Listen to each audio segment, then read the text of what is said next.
So you can see why I like that. And it's not, I actually think that there's a lot more to it than just the mechanics that he's noted. I actually think this is true.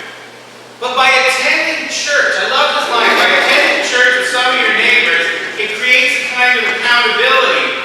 Because if you don't do what you're supposed to do, they're going to look at you and see that. And you have to face them the next Sunday, right? It's like after I had my cardiac rehab and the doctor said I have to walk. And Jim Ammett apparently wants to keep me alive, so thank you, Jim. Because he said, I'll go walking with you. And there were a couple of days he called me and said, are you ready to go walking? And I really didn't want to go. And I went anyway. And it was good. And so you need that kind of accountability. We need that support from each other. And it really does make a difference. It makes a difference if we realize that it's not up to us to give meaning to our lives, but we do our part, whatever happens, and let God sort it out.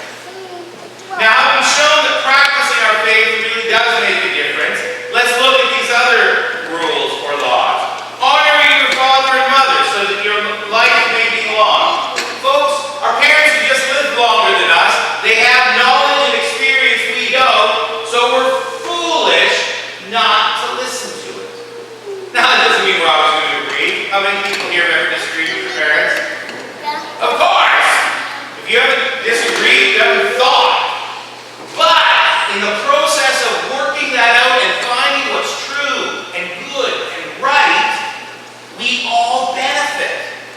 Because none of us are always right. God is right. Jesus is Lord. You and I aren't. And it's not just about the way that we respect our parents, but not murdering, not committing adultery, being faithful to the people around us. You're not stealing. You're not lying about people. All these commandments, as we said to the kids, can be summed up with treating others as we want to be treated. And if we do this long enough, it becomes muscle memory, it becomes a habit, a lifestyle. And then there's the last commandment, the toughest commandment. You shall not be jealous of what others have. What? Don't covet your neighbor's house, or your neighbor's wife, or a bunch of other things, right? Why? Because if we compare ourselves to each other, we're always going to be falling short somewhere, right? There's always going to be somebody who has a better car, faster computer, can draw better, have more talent in some area. And it's not about being good ourselves. It's about us following God on the unique path we have. And there's a huge danger of being jealous and grumpy about other people's success. How do we know this? Anybody remember the story of Cain and Abel? Cain and Abel are worshiping God. Cain grows vegetables. He brings vegetables and burns them to the Lord. And then Abel has sheep. And he kills the fattened calf. He is the best and burns it to God.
because the people who could farm the best were put off in concentration camps. And so it's not about being jealous of each other. It's about realizing that as each of us do what we're good at, and each of us follow God in our own plans, or in God's own plan for us, that's when we all get blessed.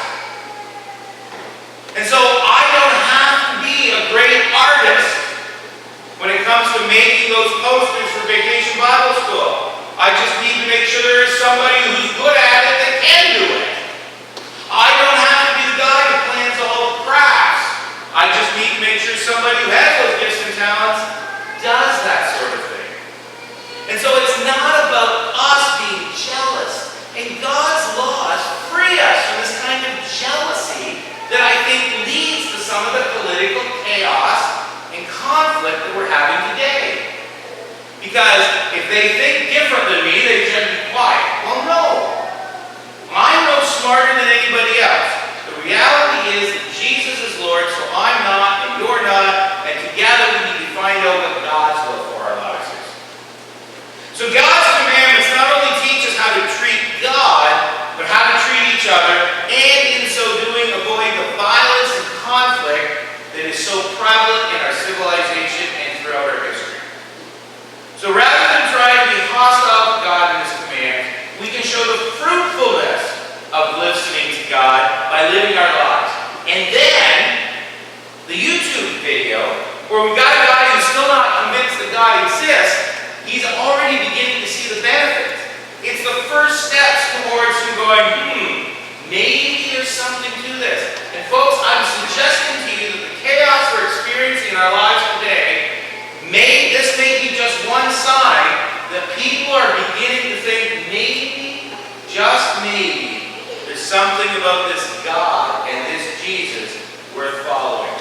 We can live out our lives even imperfectly as signs people can be drawn back to God. Let's pray. Lord, we come to you not as people who have everything figured out, not as people who have everything all perfect. We come to you as we are and asking you to bless and lead us.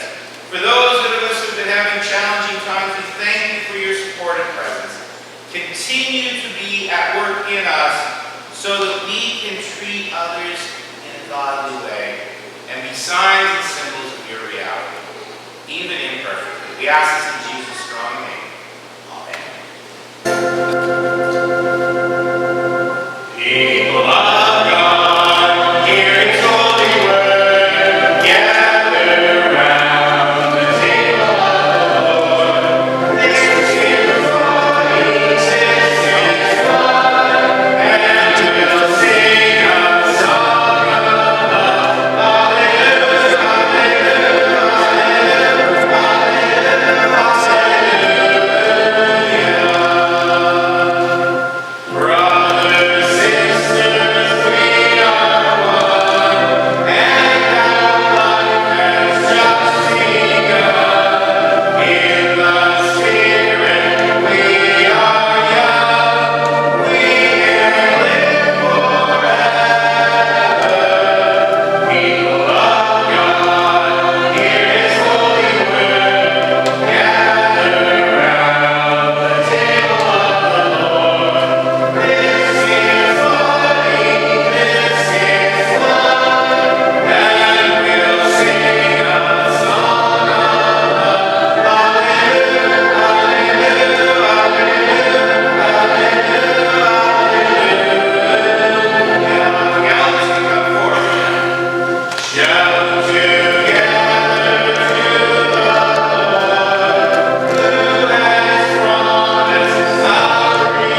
apostles reclined at the table. And he said to them, I have eagerly desired to eat this Passover with you before I suffer. For I will not eat it again until it finds fulfillment in the kingdom of God. And he took bread, and he gave thanks, and he broke it, and he gave it to them, saying, This is my body given for you. Do this in remembrance of me. In the same way after supper, he took the cup, saying, This cup is the new covenant of my blood, which is poured out for you. And so as Jesus died on the cross and rose victoriously over sin and death, so he is really present here today and can enter into our lives, helping us resist foolish behavior, being shaped by his ways and his commandments. And as we come to him in faith through the symbol of the bread and the cup, Jesus gives us his body and blood in order that we invite him to live within us.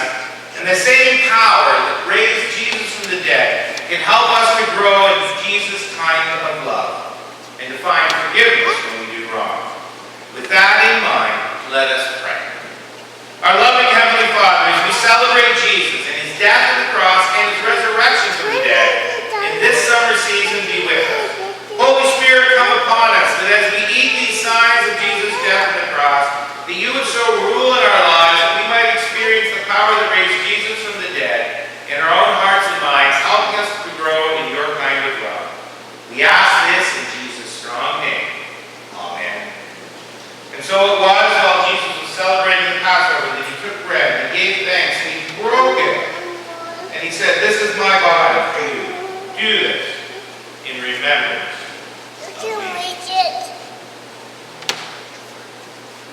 In the same way after supper, he took the cup and said, This cup is the new covenant of my blood, which is poured out for you. And so, we have the gifts of God for the people of God. We're going to create 2 stations, one on each side. Feel free to come through the aisles and then head back